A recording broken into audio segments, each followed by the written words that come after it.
Baik, kakak-kakak, selamat sore semuanya. Sore, Sore Kak. Kak. Selamat sore. Sore. Apa kabarnya hari ini? Baik. Baik, Kak. Baik, Baik, sehat Kak. semua. Sehat. Kakak-kakak, seperti pertemuan minggu yang lalu, bahwa hari ini kita akan ada pada tatap maya yang keempat dengan modul yang akan kita pelajari, yaitu kuatkan pemahaman pembelajaran diferensiasi dalam PJOK. Nah, saya sudah share bahan ajar yang kakak-kakak sudah harus baca sebelum masuk pada tatap maya kita pada hari ini. Namun, izinkan saya dulu kakak-kakak untuk saya share screen pertemuan kita hari ini.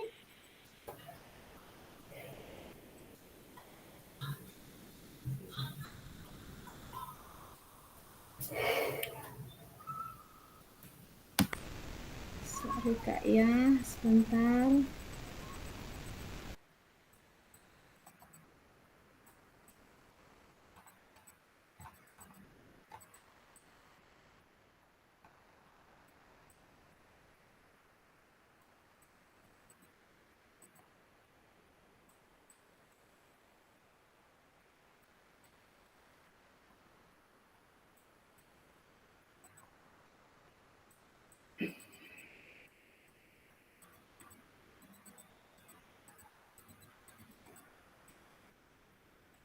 Sudah bisa dilihat Kak tampilannya?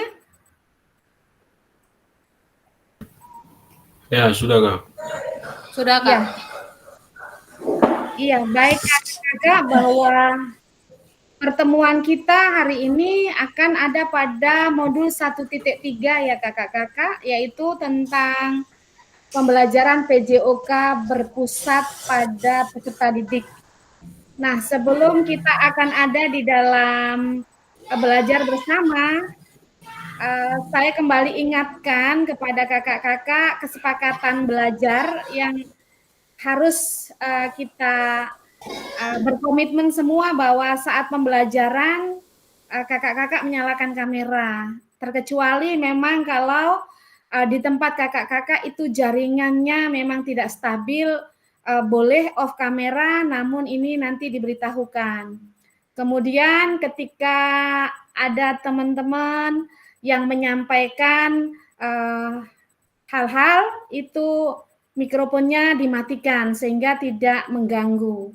Lalu hadir seutuhnya ya kakak, jangan dibuka kamera, habis itu ditutup terus pergi. Lalu kemudian mengaktifkan fitur-fitur yang ada, chat yang ada di dalam room itu juga kalau diminta untuk menyampaikan pendapat itu dimaksimalkan ya kakak. Ada mungkin fitur untuk chat, Jamboard, untuk kita kakak-kakak menyampaikan hasil belajar itu di room itu diaktifkan. Lalu kalau ingin bertanya itu bisa raise hand, kemarin sudah saya sampaikan. Lalu menghargai waktu atau komitmen yang sudah kita bangun kakak-kakak ya. Kemudian pada sesi pembelajaran sore ini ada 3 hal pokok kakak-kakak yang akan kita bahas. Yang pertama itu memahami konsep pembelajaran PJOK yang berpusat pada peserta didik. Lalu memahami minat peserta didik sesuai karakteristik bidang jasmani, sosial, emosional, dan mental sesuai usia perkembangan peserta didik. Ketiga, menganalisis studi kasus kegiatan pembelajaran PJOK berdiferensiasi. Nah, itu yang akan kita pelajari di sore hari ini. Namun saya ingin kakak-kakak berefleksi dulu terhadap hasil asinkronus belajar mandirinya. Apakah sudah modul ajarnya yang ada di LMS dibaca, kakak-kakak?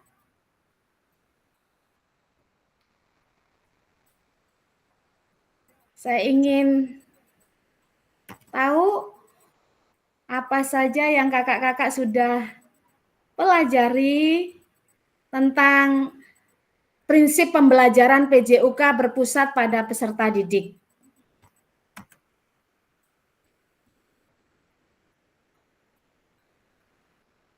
Ada yang mungkin mau disampaikan kakak-kakak? Hasil referensi pembelajaran modul ajar pada asinkronus di LMS? Silakan, apa sih itu pembelajaran berpusat pada peserta didik atau dikenal juga dengan istilah student centered learning? Silakan kakak-kakak, kita refleksi sedikit sebelum masuk kepada inti apa yang telah kakak-kakak pelajari.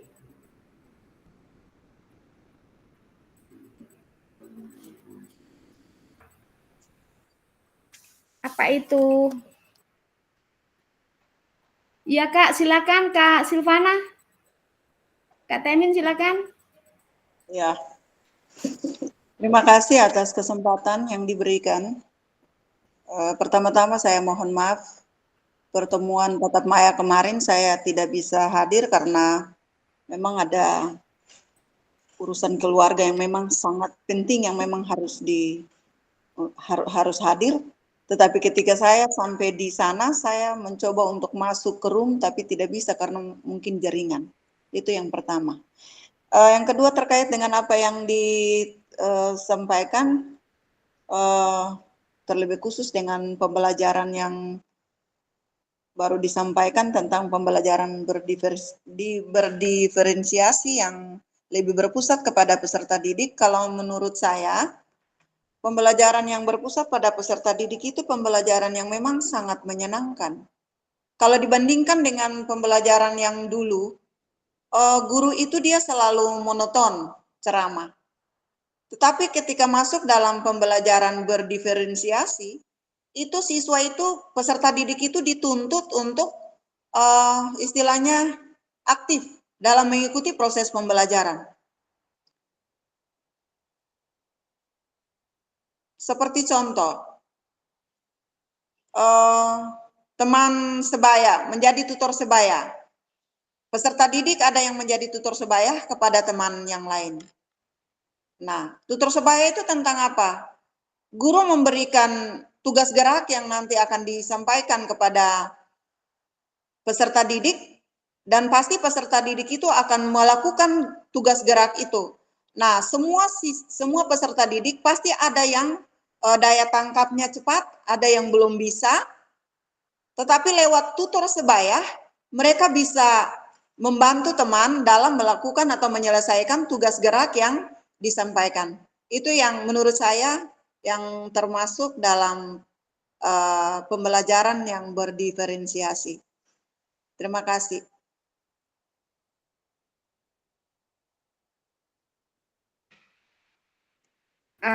Kak Tamin tadi menyampaikan bahwa ada teman sebaya yang menjadi tutor buat teman-temannya.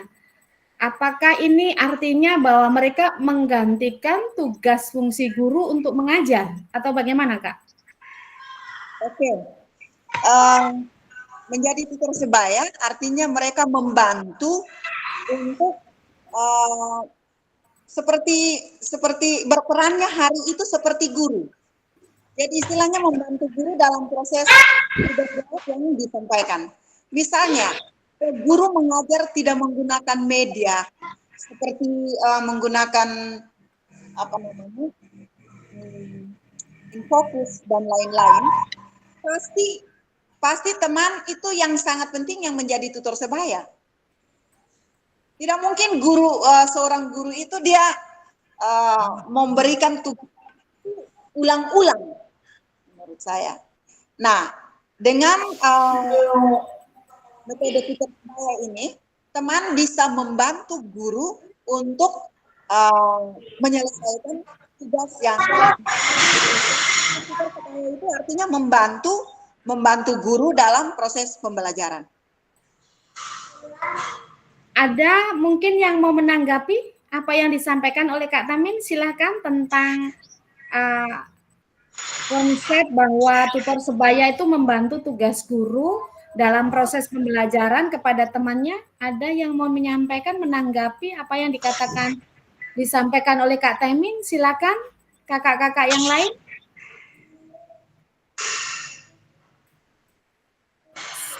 Silakan Kak. Kak Daniel, silakan Kak Daniel. Ya baik, terima kasih Kak atas kesempatan yang diberikan. Kalau menurut saya pembelajaran yang berpusat pada peserta didik itu artinya begini, pembelajaran yang menuntut siswa agar semuanya aktif berperan dalam pembelajaran tersebut.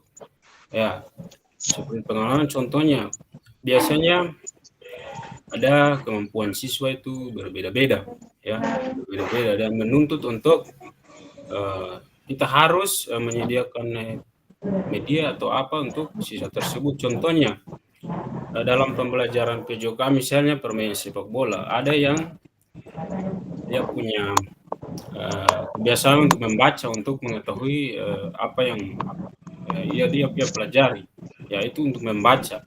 Dan juga ada untuk dia bisa menonton dari media atau video yang diputar, lalu dia mengetahui dari situ. Jadi intinya pembelajaran interaktif ini kita harus sesuaikan dengan kemampuan siswa. Biasanya kalau di dalam dalam kelas itu ada siswa yang dia mampu di sini, dia kurang di sini. Jadi kita harus fasilitasi dari dia punya kekurangan. Kita harus variasi belajarnya seperti apa. Contohnya kalau dia mau video ya kita putar video. Lalu kalau dia mau membaca kita kasih bacaan. Ya mungkin dari saya. Terima kasih. Iya, baik. Saya tertarik. Ya, Kak. Kak Juliana, silakan. Iya, terima kasih Kakak. Menurut saya, praktik pembelajaran yang berpusat pada peserta didik akan terlihat bagaimana keterlibatan siswa dalam proses pembelajaran.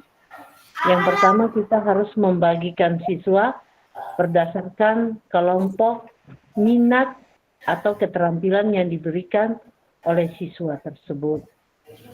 Kemudian dalam kesempatan itu juga kita memberikan peluang yang seluas-luasnya kepada siswa untuk dengan bakat yang mereka peroleh, mereka akan dapat berpartisipasi aktif dalam proses pembelajaran tersebut.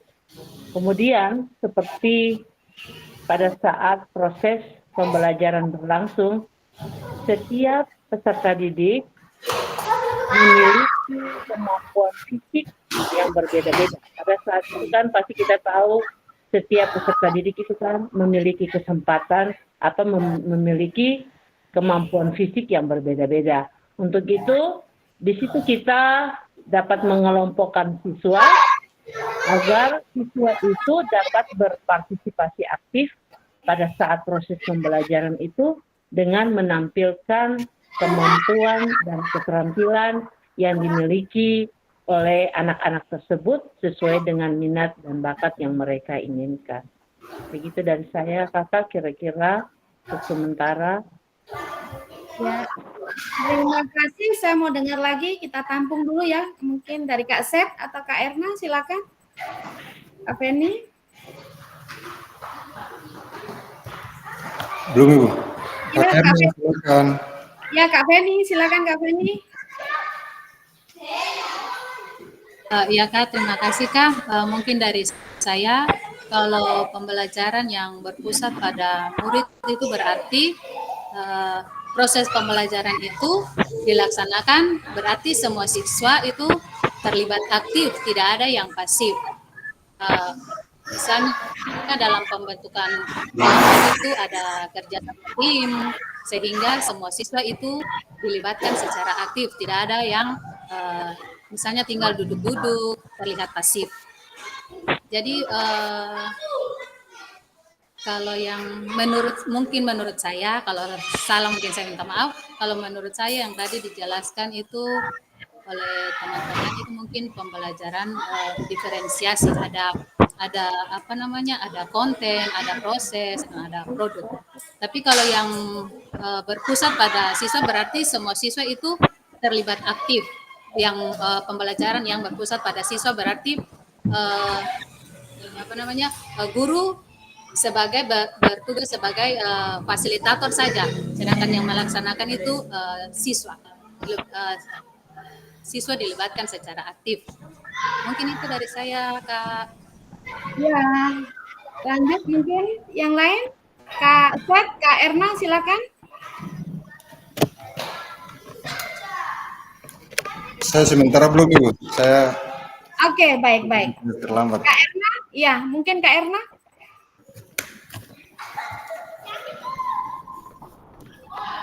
Kak Erna silakan.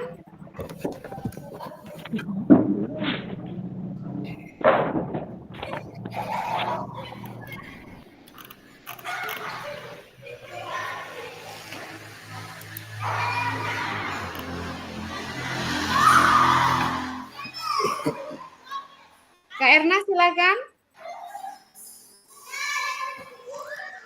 Oke, terima kasih atas kesempatan yang diberikan.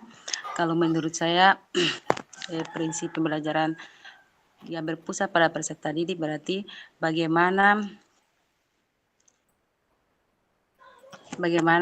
kita sebagai seorang guru memastikan bahwa setiap siswa yang ada dalam pembelajaran dapat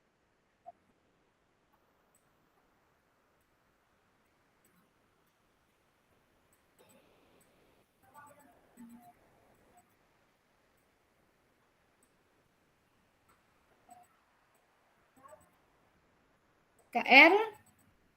Oh, terlempar Kak Erna. Baik, kakak-kakak, tadi saya sudah mendengar. Bisa didengar suara saya, Kak? Bisa? Iya. Baik. Tadi saya sudah mendengar apa yang disampaikan oleh Kak Feni, Kak Daniel, Kak Silvana, Kak Kopong. Ada hal yang menarik yang bisa kita simpulkan kakak-kakak ya, bahwa tadi sedikit saya masih sedikit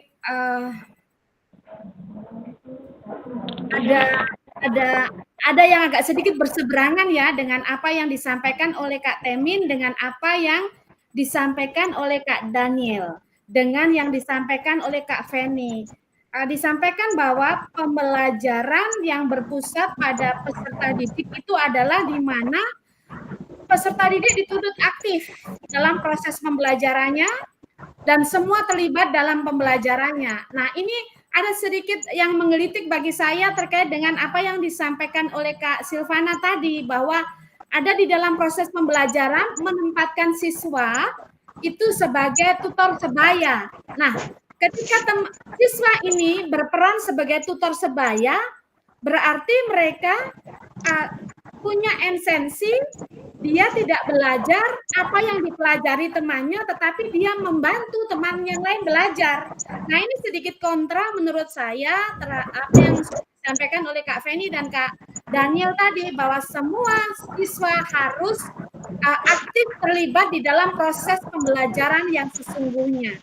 Artinya ini ada dua peran yang berbeda ya kakak-kakak, kalau saya lihat dari apa yang disampaikan oleh Kak Silvana tadi dengan Kak Temin. Kalau yang disampaikan oleh Kak Temin tadi tentang siswa yang menjadi tutor teman sebaya, teman yang membantu guru dalam proses pembelajaran, ini sedikit saya mau luruskan ya kakak-kakak ya, bahwa di dalam proses pembelajaran itu, pembelajaran yang berpusat pada peserta didik, seluruh peserta didik itu aktif, bertanggung jawab, mandiri terhadap proses pembelajaran di kelasnya. Nah, kalau kemudian boleh menempatkan siswa sebagai tutor sebaya, namun bukan berarti dia harus menggantikan fungsi guru untuk mengajar. Yang ini kakak-kakak harus pegang ya. Jangan kemudian, oh ini siswa saya pinter ini, misalkan di atletik ini, udah kamu bantu temannya ngajar, lalu gurunya lepas tanggung jawab. Nah, itu yang harus kita hindari. Jadi fungsi kita tetap sebagai fasilitator bagi anak-anak kita. Nah, sesuai dengan apa yang disampaikan oleh Kak Kopong tadi bahwa pembelajaran peserta didik ini harus sesuai dengan karakteristik peserta didik. Seperti yang tadi sudah saya sampaikan bahwa sebelumnya kakak-kakak belajar ada beberapa karakteristik peserta didik itu yang disesuaikan dengan jenjang dan usianya. Nah, saya ingin tanya lagi ini terkait dengan apa yang disampaikan oleh Kak Kopong dan disampaikan oleh teman-teman. Kaitannya apa? Karakteristik yang dimiliki, contohnya kakak-kakak mengajar yang di jenjang SD nih, ya, sudah pasti berbeda dengan yang di jenjang SMP. Sudah pasti berbeda yang jenjang di SMA, karena mereka pasti memiliki karakteristik yang berbeda-beda karena dilihat dari sisi usianya. Nah, ini kalau dikaitkan dengan karakteristik peserta didik, bagaimana kemudian kakak-kakak mengelola pembelajaran sesuai dengan karakteristik peserta didik. Kalau pembelajaran itu harus berpusat kepada peserta didik, bagaimana kakak-kakak mengelolanya nih? Pembelajaran berpusat pada peserta didik disesuaikan dengan karakteristik pada jenjang usia anak sekolah yang kakak-kakak ampu. Saya ingin dikasih satu contoh saja. Mungkin dari jenjang SD yang teman-teman kakak-kakak yang ada di jenjang SD atau yang di jenjang SMP, SMA. Kalau mungkin bisa berikan saya satu contoh saja. Kira-kira bagaimana penerapannya pembelajaran yang berpusat pada peserta didik jika ini dikaitkan dengan karakteristik siswa kita. Kak Juliana, Kak Kopong, silakan. Siap, Pak. Silakan. Ya, terima kasih atas kesempatan yang diberikan. Yang dimaksud dengan karakteristik itu sifat dan pembawaan anak-anak. Kalau di SD itu kan anak-anak rata-ratanya masih mau ingin bermain saja. Nah, bagaimana guru punya strategi untuk merancang, contohnya pada materi bola voli. Nah, banyak anak-anak tuh bilang, takut, tidak mau pukul, nanti tangan sakit. Satu pengaruhi satu, masih karena punya sifat bermain yang masih banyak. Akhirnya guru itu dia harus mempunyai strategi dalam merancang proses pembelajaran dengan bagaimana cara memodifikasi dari bolanya, dari lapangannya, sehingga dapat memberikan daya tarik atau minat dari anak-anak itu untuk mau contohnya saja melakukan servis. Kalau kita memberikan bola yang sebenarnya kan pasti mereka tidak mau, takut tangan sakit. Tapi kalau kita memodikan dengan bola plastik, mereka tuh lihat teman yang satu bisa. Terus di situ mereka punya karakteristik ingin berlomba-lomba. Saya juga bisa, saya juga bisa. Karena bolanya mudah, bolanya gampang, bolanya ringan. Jadi di situ dengan strategi yang dirancang oleh guru untuk merangkul atau menarik minat dari siswa tersebut, siswa untuk aktif dalam proses belajar. Terima kasih, mungkin itu dari saya, Kakak. Ada yang lain yang mau menyampaikan?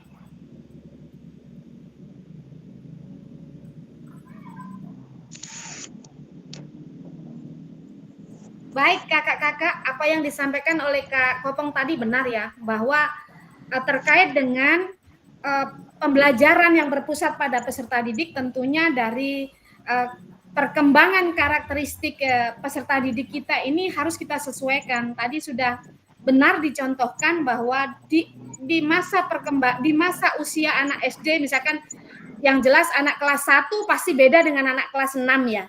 Nah, maka untuk itu penting guru itu memahami karakteristik perkembangan jasmani, karakteristik sosial, karakteristik emosional, karakteristik mental dari peserta didik kita. Sehingga pada saat melaksanakan pembelajaran di kelas, pembelajaran yang berpusat pada peserta didik yang menuntut bahwa siswa kita itu aktif dalam proses pembelajaran, bertanggung jawab dan mandiri terhadap pembelajaran di kelasnya, ini bisa terwujud. Nah, ini saya mau tanya lagi, kalau kakak-kakak mengajar di kelas, masihkah gaya-gaya komando itu ada? Karena jujur kemarin saya pengakuan dosa, saya bilang iya, pokoknya peluit berbunyi, kumpul baris, hitung 1, 2, 3, masihkah gaya-gaya itu dipakai kakak? Kalau kemarin saya mengaku iya, masih saya pakai. Silakan. Gaya-gaya komando, misalkan babunyi peluit, berkumpul di lapangan baris. Baris tertib, hitung 1, 2, 3. Waktu pemanasan, ayo kepala tunduk 1, 2, 3. Masih digunakan kakak-kakak? Masih? Ya, masih Kak. Masih Kak. Sama. Saya juga kemarin ketika ditanya masih, dan itu sulit kita untuk apa ya, karena sudah mendarah daging, sulit untuk kita rubah. Tetapi dalam proses PKG PJOK ini pada akhirnya tidak selamanya bahwa mengumpulkan siswa itu harus berbaris rapi. Kalau ketika cuacanya panas, sangat terik yang seperti sekarang ini, jangan paksa anak-anak belajar di lapangan dengan kondisi terik. Bisa siswa kita pingsan, bisa dikumpulkan di tempat yang teduh. Lalu kemudian ketika melaksanakan gerakan pemanasan, masihkah dengan gaya komando, ayo tunduk kepala 1, 2 sampai selesai. Mungkin bisa sekarang gunakan dengan irama musik, atau mungkin dengan teknik yang lain ya, membuat anak itu tidak merasa bahwa ini menjadi satu hal yang dari mereka TK sampai mereka SD itu tetap seperti itu. Saya tuh pernah lihat ya kakak-kakak pembelajaran mau dibilang olahraga, bukan juga olahraga, tapi anak TK PAUD itu kalau saya lihat saya senang karena riang gembira menyanyi dengan musik berbaris.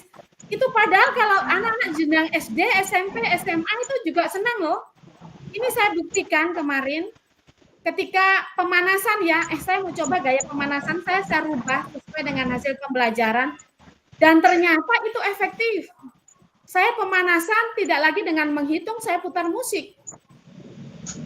Ketika selesai saya cukup kasih kode tepuk tangan 1 kali saja, berpindah lagi. Ternyata mereka senang. Atau dengan pemanasan-pemanasan yang kemarin sempat ya saya share di TikTok itu yang saya lihat cukup menarik. Itu kakak-kakak sudah melihat, sudah nonton ya?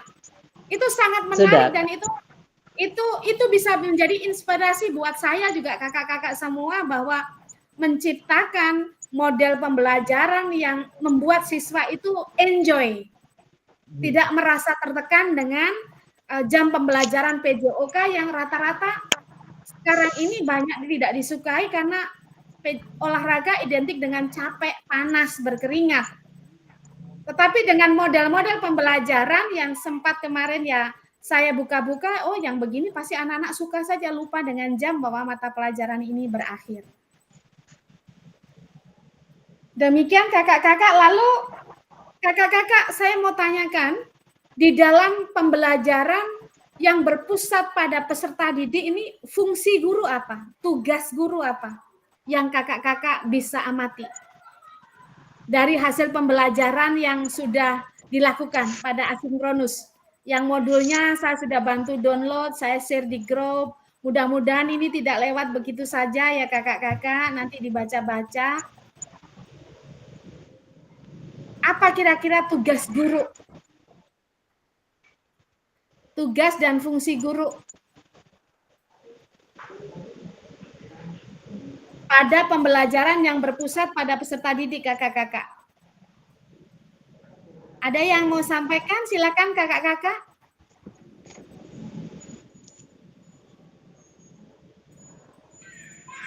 Silakan kakak-kakak.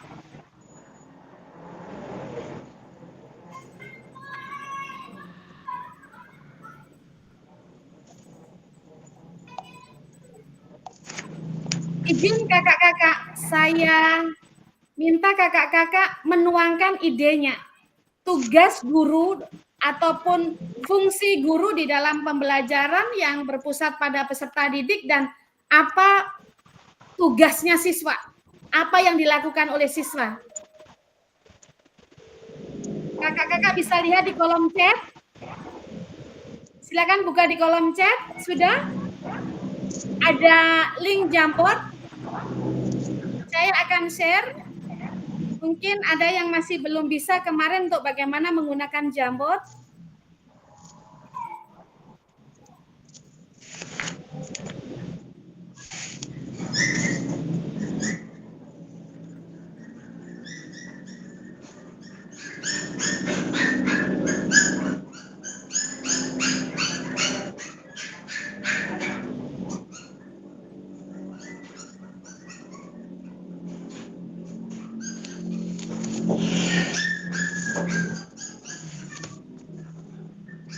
Bisa dilihat kakak-kakak? Belum ya? Terlambat.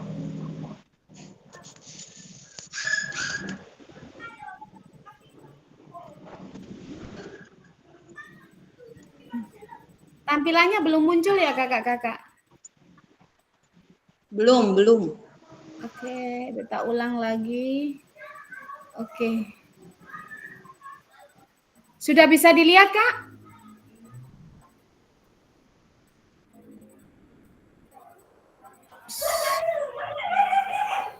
Bentar ya. Kalau di kolom chat belum muncul, Kak. Sing di layar udah muncul? Ya, sudah. Sudah. Sudah, Kak. Ya, kakak-kakak, nanti kakak-kakak masuk di kolom chat di link Jamboard ini. Tahu kakak klik link Jamboardnya di kolom chat. Lalu nanti kakak klik yang di bawah nih. Yang di bawah nih, di bawahnya tanda panah ini gambar sticky note. Lalu kakak ketik. Lalu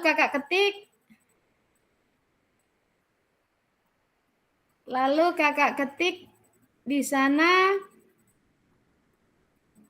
peran guru dan peran peserta didik dalam pembelajaran yang berpusat pada peserta didik. Silakan kakak-kakak klik link Jamboard yang ada di kolom chat.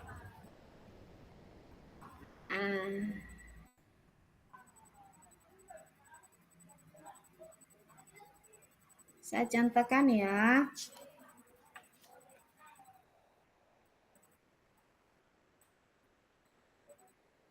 Silakan kakak-kakak peran guru dan peran peserta didik di dalam pembelajaran yang berpusat pada peserta didik.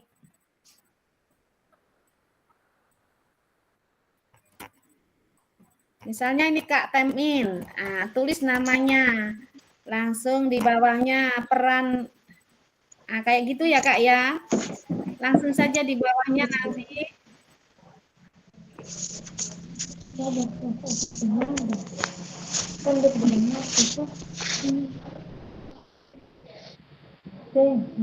Bisa toh kakak-kakak?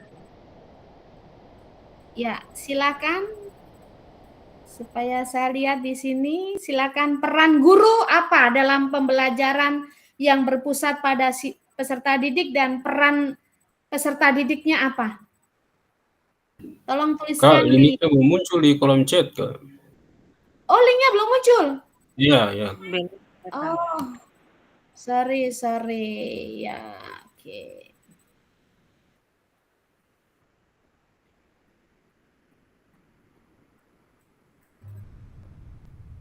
Bentar ya. Saya share.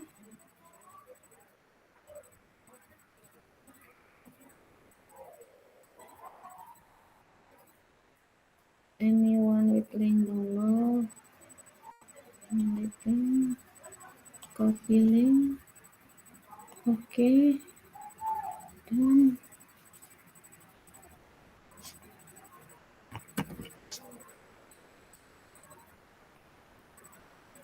sudah Kak? Udah lihat di kolom chat? Ya, sudah, Kak. Oke, silakan.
Kak Feni, ada kendala Kak Feni untuk Jambot? Maaf Kak, belum paham Kak. Kak Feni tapi sudah masuk link? Sudah Kak. Lalu setelah masuk link itu kakak lihat di bawahnya tanda panah seperti yang di sini nih, yang saya lihat ini ada kolom ini nih kakak, klik di sini kak. Lihat sudah? Kakak sudah klik? Di kolom mana Kak? Sebentar. Kan tampilannya Jambot kayak gini toh, kakak Iya, udah iya buka? Kak, iya. Lalu kakak lihat yang di bawah nih, di bawahnya tanda panah nih. Sudah? Di sisi kiri. Klik di bawah nih, kolom ada bulatan, ada tanda panah nih. Lalu klik yang di bawahnya nih. Sudah? Ada Kak. Sudah Kak? Belum.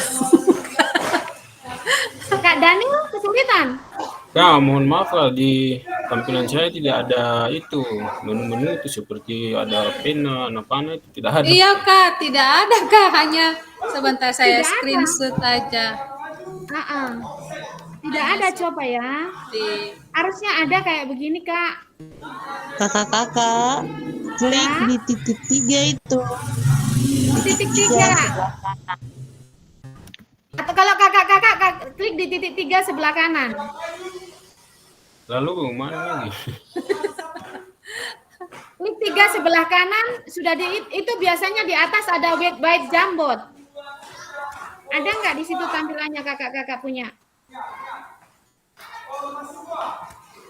Ada Kak Daniela? Kak, tampilan saya seperti itu Kak. Coba screen. Sudah Kak, ada di grup Kak. Oh, ada di grup. Iya, coba Ya, saya Kak. lihat grup ya.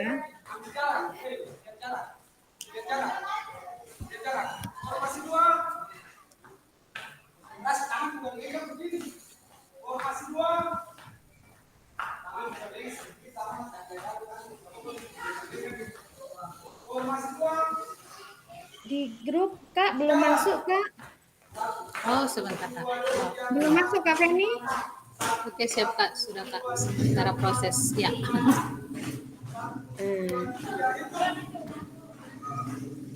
Oh, kakak-kakak coba lihat di tampilannya hanya di bawah begini saja, yang muncul kan yang di samping. Nah, begitu saja Kak yang ada di layar saya Kak.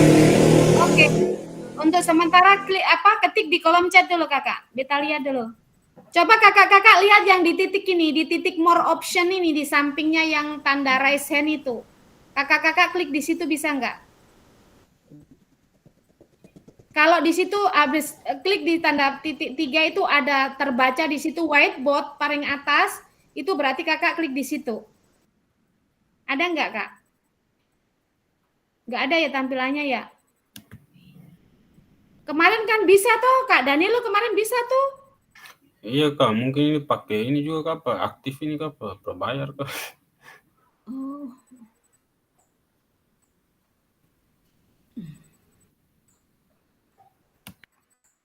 Ntar ya. Hentikan berbagi. Ini kan harusnya di bawahnya ini ada tanda ini, kakak-kakak bisa ketik. Kakak-kakak coba ketik di kolom chat. Kolom chat saja dulu. Peran guru dalam pembelajaran yang berpusat pada peserta didik dan apa peran peserta didik dalam pembelajaran itu juga apa?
Pilih.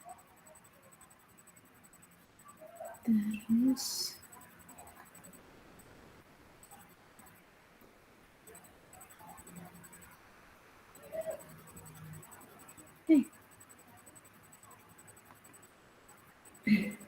coba saya tulis. Hah? Kamu kerja PR, kamu kerja kelompok. PR itu lalu lintas. Itu di mama tuh?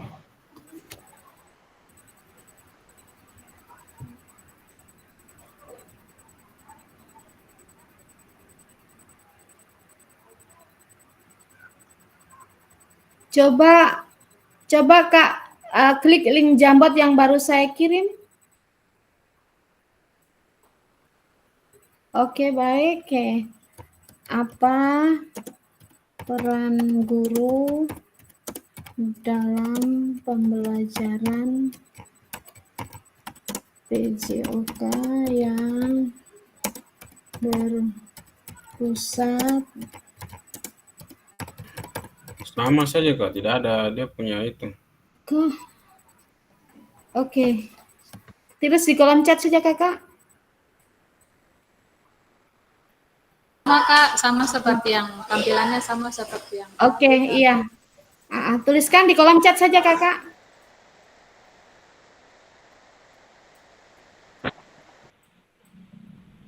Maaf Kak, saya punya sudah tuh ya, sudah terbaca Iya, ya Kakak. siap. Terbaca Kakak.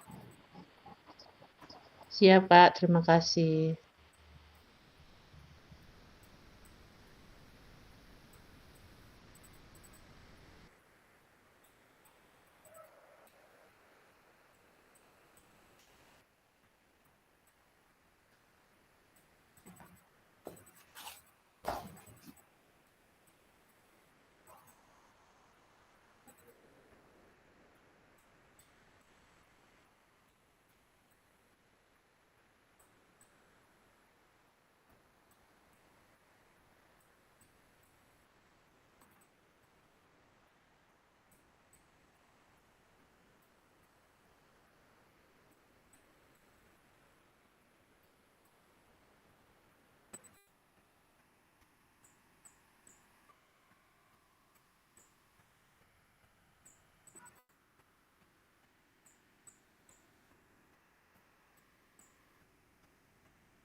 Sudah semua Kak?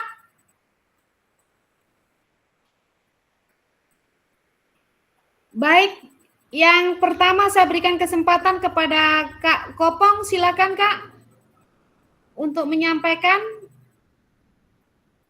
hasil dari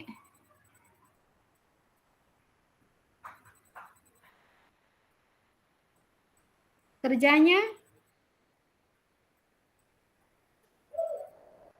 Ya Kak Kopong, silakan Kak.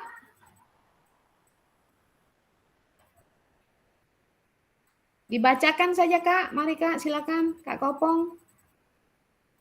Oh, Kak Kopong belum ada. Kak Daniel, silakan Kak Daniel. Kak Daniel, silakan. Ya, baik, terima kasih. Kalau menurut saya, peran guru dalam pembelajaran berpusat kepada peserta didik itu dia berperan sebagai yang pertama itu fasilitator, di mana guru itu dia menyiapkan media-media pembelajaran yang nanti akan mendukung pembelajaran dalam kelas. Terus kemudian dia juga sebagai pengarah. Setelah itu dia menjelaskan tugas ini kerja bagaimana, lalu sebentar nanti akan dipresentasikan atau bagaimana. Terus dia juga menjadi pembimbing. Ya, jadi dalam proses diskusi, contohnya diskusi itu guru dia mengelilingi ya setiap kelompok yang ada, lalu mungkin ada siswa yang tidak mengerti, ya siswa bisa tanya, Bapak Guru ini bagaimana? Ya, lalu nanti kita yang memberikan bimbingan di situ. Terus tugas siswa adalah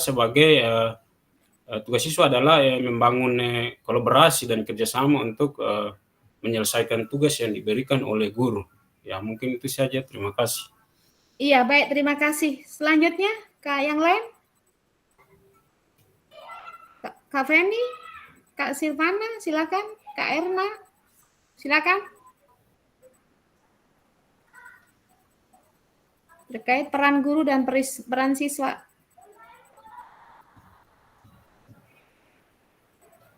Dalam pembelajaran yang berpusat pada peserta didik. Silakan.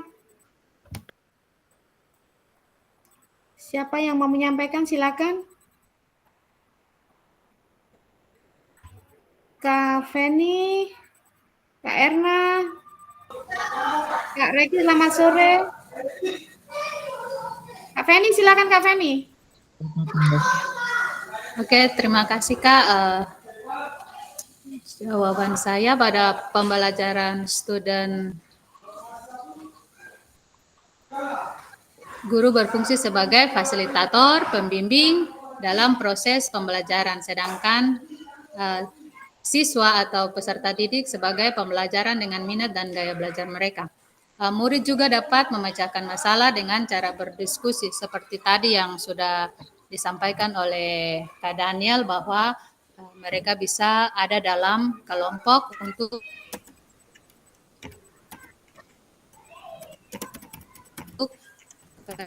berdiskusi memecahkan masalah yang mereka hadapi. Contoh saja, misalnya dalam senam lantai, ada kelompok, misalnya pembentukan kelompok itu ada siswa yang sudah bisa melakukan gerakan dan ada yang belum. Nah, pada kelompok ini tentunya siswa yang sudah bisa melakukan gerakan bisa membantu temannya yang belum bisa sehingga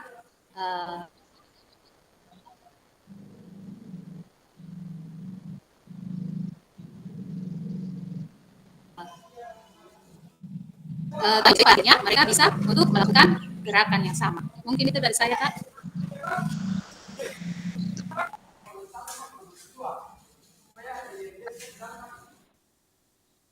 Sudah Kak Feni? Kak Erna silakan. Kak Erna. Kalau jaringannya di W2 kurang bagus, Kak Erna boleh off kamera. Ya, terima kasih atas kesempatan yang diberikan. Kalau menurut saya, peran dari seorang guru ada yang pertama, sebagai fasilitator, artinya guru menciptakan lingkungan belajar yang aman dan menyenangkan. Yang kedua, sebagai sumber belajar. Jadi guru harus menguasai materi yang akan disampaikan. Dan yang ketiga, menjadi model. Dan yang berikut adalah sebagai pembimbing dan penilai. Peran seorang siswa adalah yang pertama, siswa aktif. Yang kedua,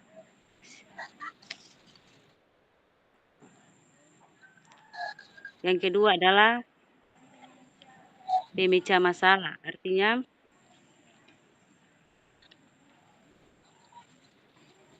siswa dilatih untuk berpikir kritis dan memecahkan masalah dalam konteks aktivitas fisik. Yang berikut adalah pengambil keputusan. Siswa diberi kesempatan untuk membuat keputusan dalam proses pembelajaran. Misalnya, memilih jenis olahraga yang ingin dipelajari atau menentukan strategi permainan atau mengatur jadwal latihan. Yang berikut adalah penilai diri. Artinya, siswa diajarkan untuk menilai diri sendiri dan memberikan umpan balik terhadap kemajuan siswa.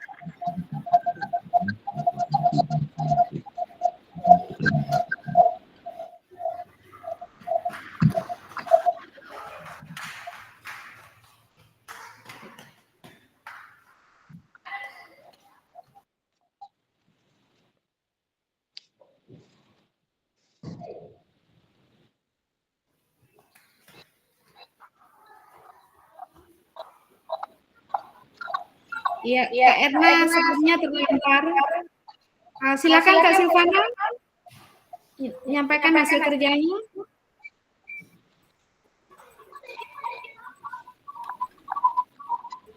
Oke, terima kasih. Sebelumnya saya minta maaf karena sudah mati dan saya sudah kepikiran di sudah saya bentuk saja. Tugas guru itu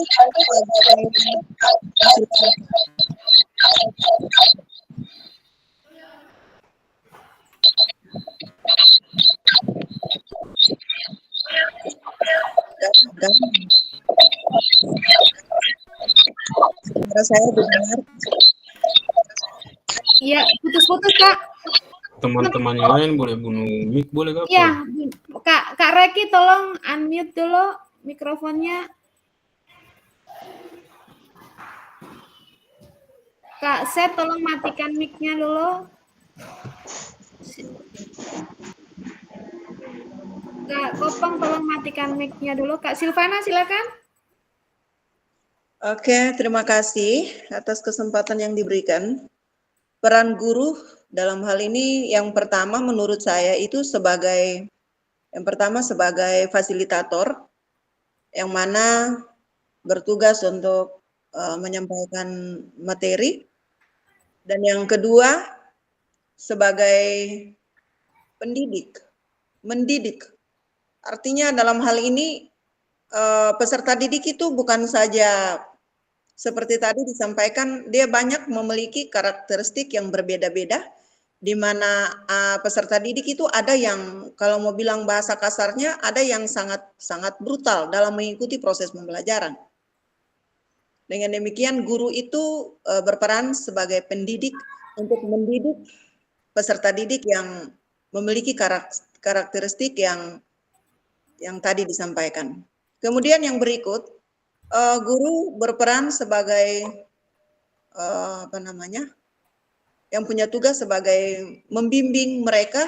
Dalam hal ini misalnya kalau memberikan tugas, itu guru punya tugas untuk misalnya pembagian kelompok, guru punya tugas berjalan dari kelompok satu ke kelompok yang lain untuk membimbing mereka kalau kedapatan mereka masih keliru dalam melakukan tugas-tugas berat yang diberikan. Sedangkan peran siswa, artinya peran siswa itu dia punya tugas itu untuk menyelesaikan masalah yang diberikan. Misalnya tugas gerak yang guru sampaikan kepada mereka, bagaimana cara untuk mereka berusaha untuk melakukan tugas gerak itu dalam bentuk kelompok maupun person.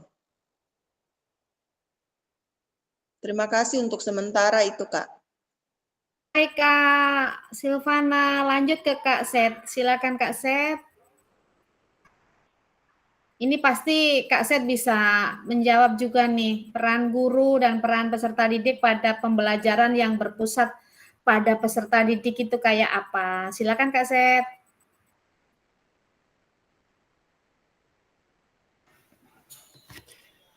Ya, baik Ibu. Terima kasih atas kesempatan yang diberikan. Saya ingin mencoba untuk menjawab apa yang telah disampaikan, yaitu adalah bagaimana tanggapan saya sebagai guru dalam proses pembelajaran.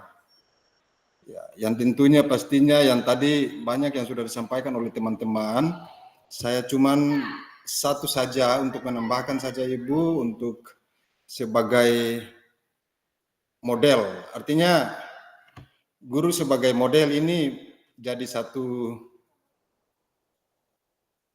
tantangan begitu. Maksudnya untuk harus menjadi guru yang baik ya, dalam hal sikap belajar harus menunjukkan etika yang baik, perilaku yang baik kepada siswa itu. Kita sebagai guru PJOK kita harus menunjukkan sikap itu. Nah, berpulang kepada kita masing-masing, apakah itu kita laksanakan itu dengan baik atau tidak? Sering biasa kalau kita guru PJOK itu lebih diidentik dengan kekerasan.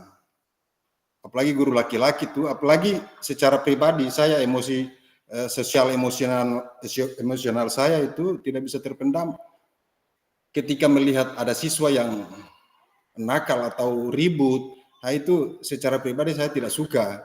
Nah, itu menjadi satu tantangan buat saya sampai sekarang. Itu mungkin ya cara belajar yang seperti bagaimana, tetapi saya bisa mengendalikan diri untuk bisa menjadi guru yang baik ketika di dalam ruangan ataupun di luar ruangan, Ibu. Dan peran siswa juga dalam proses pembelajaran itu saya lebih berfokus kepada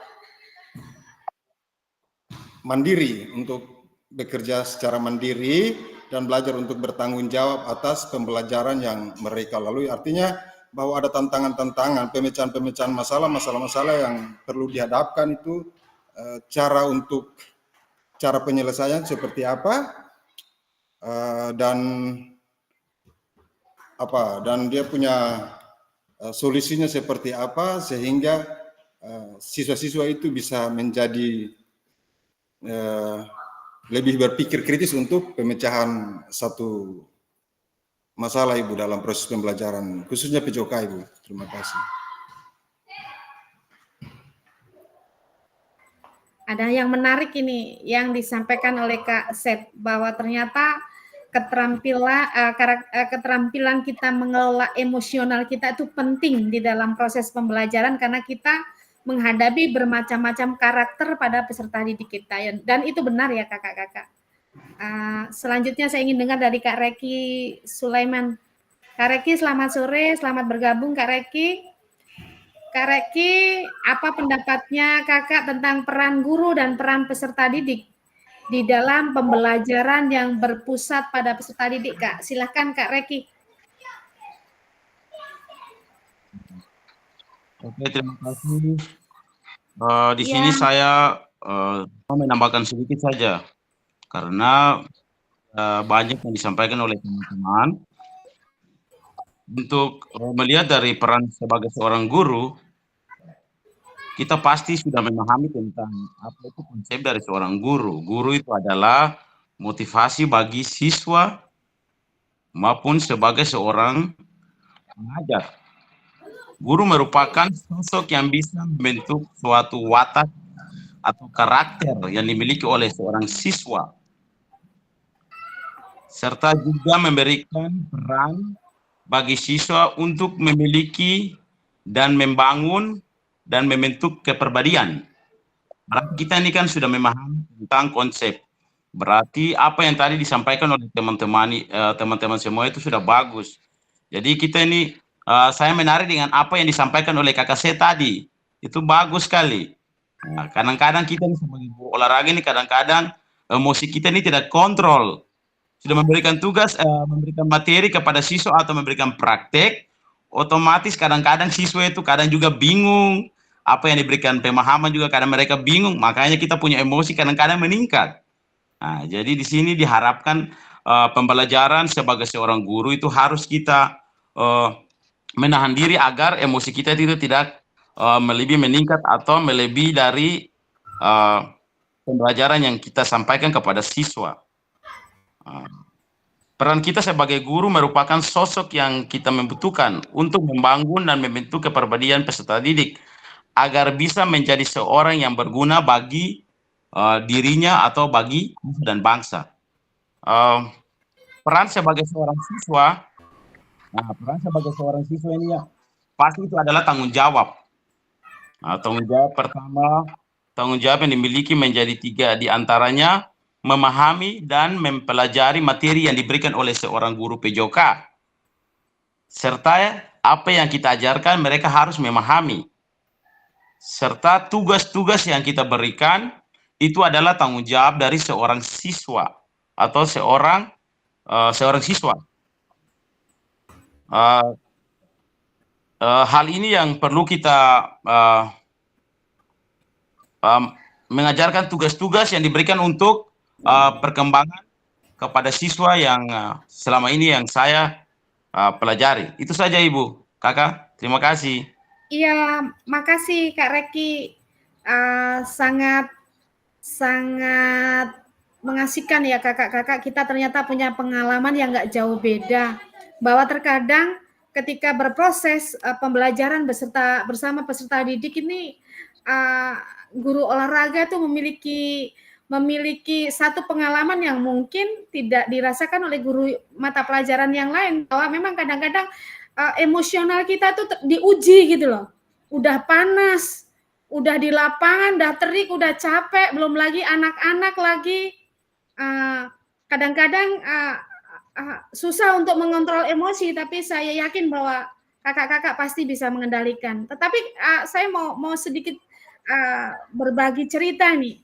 Kalau kakak-kakak marah pasti siswanya langsung diam, takut ikut ya. Tapi Iya. kalau balikan, Kadang. malah saya dibully.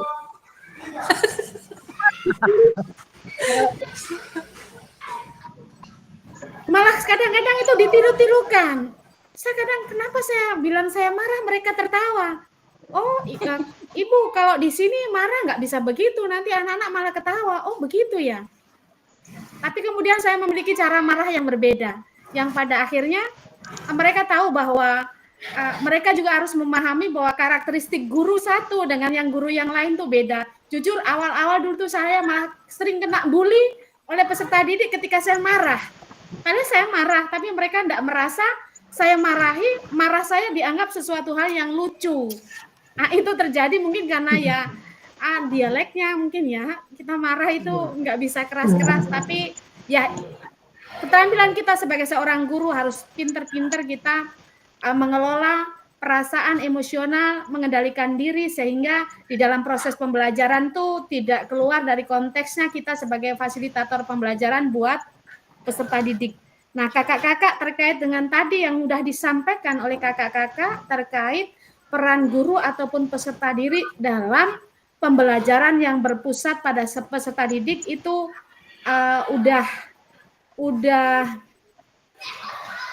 masuk ya kakak-kakak. Cuma saya izin tampilkan lagi nih supaya ketika tadi kakak-kakak udah menyampaikan, lalu kakak-kakak lihat yang saya tampilkan ini, mana yang kira-kira masih belum ada atau belum lengkap di dalam pernyataan kakak tadi. Sudah bisa dilihat kan? Belum ya, jaringan ya kayak. Belum, Kak. Ini jaringan memang rada-rada.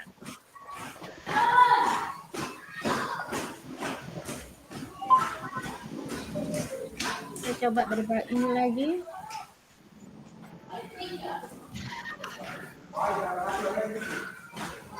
Belum kelihatan? Sedikit lagi kakak. Sudah, Kak. Proses. Sudah. Sudah? Sudah, Kak.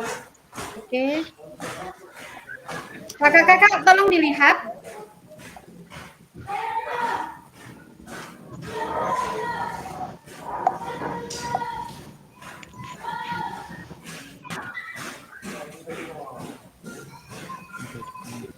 Peran guru dan peserta didik dalam pembelajaran student centered learning atau pembelajaran yang berpusat pada peserta didik.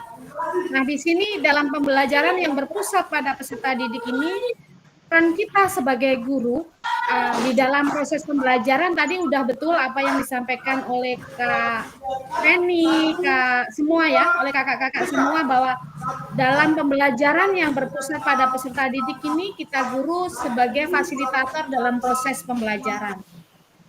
Lalu kemudian peran peserta didik itu ketika kita menjadi fasilitator maka anak-anak akan aktif di dalam proses pembelajaran dengan memberikan gagasan, saran, dan kritik.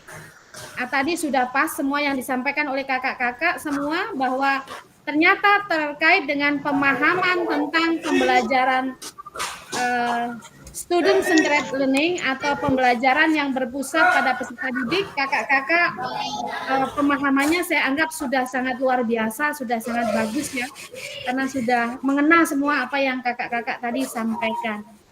Oke, kakak-kakak, kita akan lanjutkan lagi pada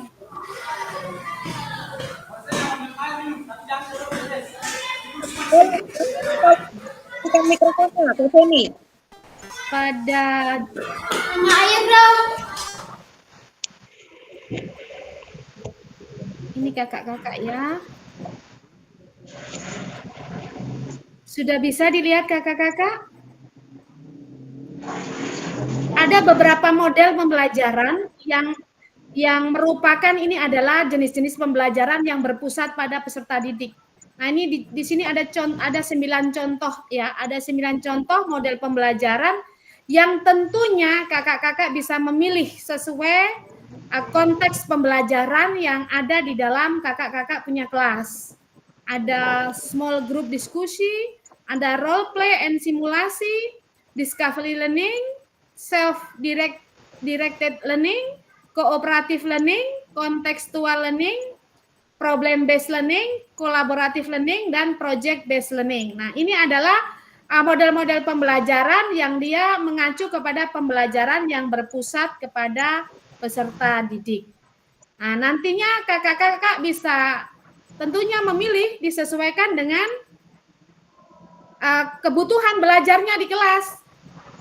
Nah, terkait dengan 9 model pembelajaran itu, apa langkah-langkahnya, sintaknya, semua sudah ada kakak-kakak di dalam literasi bacaan yang kakak-kakak harus pelajari. Nah, namun harus tetap kembali kepada pemilihan model pembelajaran itu tentunya kembali kepada kakak-kakak dalam pemilihan itu jangan memikir bahwa model pembelajaran itu, oh ini yang lebih baik. Bukan soal baik atau tidak, semua baik, tetapi mana yang memang betul-betul kakak kuasai, lalu mana yang memang betul-betul pas dengan kebutuhan belajar materi yang akan saya ajarkan kepada anak-anak. Jadi pemilihan model pembelajaran yang akan kita gunakan di dalam proses pembelajaran itu harus bijak ya kakak-kakak ya. Selanjutnya kita akan pada aktivitas 2. Karakteristik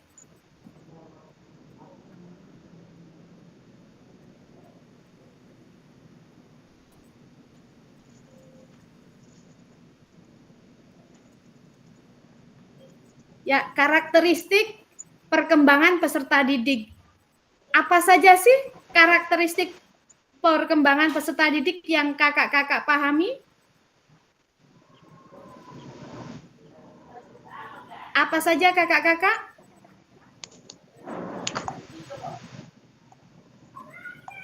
Tadi sudah disampaikan tuh di awal. Ada karakteristik apa saja? Jaringan ya kayaknya kakak-kakak.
Kita khusus masuk di sini kemana?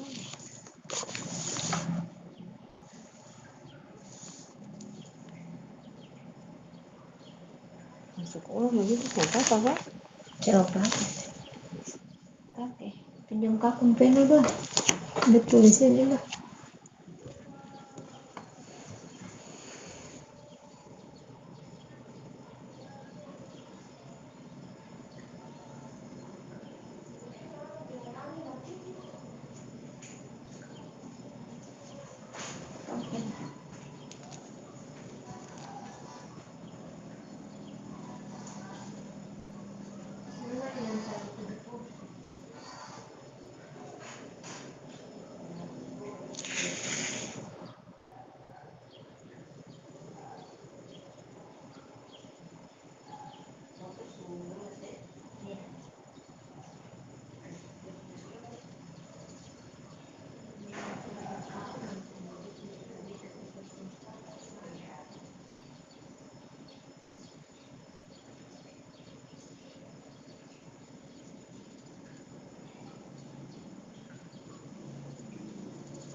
Suara tidak kedengaran, Kak.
Mikrofonnya tolong dimatikan, Pak Seth.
Kakak jawabnya gak kakak kan?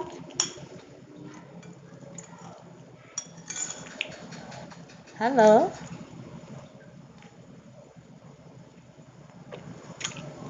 Masih aktif audio.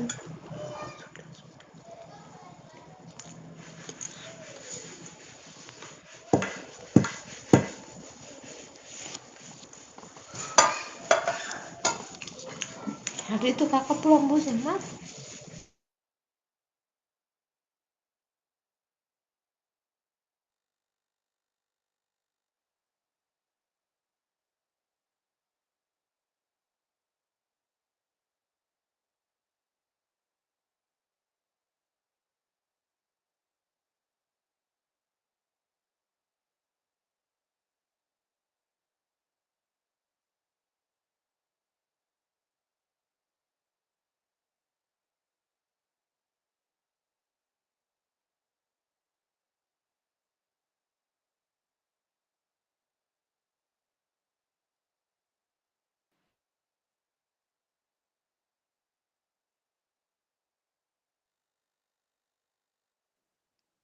Iya.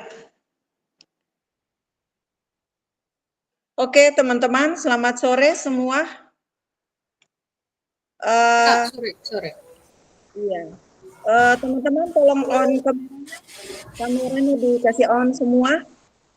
Ini ada satu hal penting yang saya mau sampaikan terkait dengan tatap maya kita di hari ini. Ada oleh fasilitator, memang beliau dengar kita punya suara, tapi beliau berbicara kita tidak bisa dengar suaranya. Dengan demikian, nanti kita akan bertemu lagi di tatap maya berikutnya. Ya, teman-teman ya. Nanti teman-teman Oke, Kak. kita akan tatap maya berapa. Kemudian mungkin ada tugas yang nanti akan di-share oleh Kakak Fasil nanti.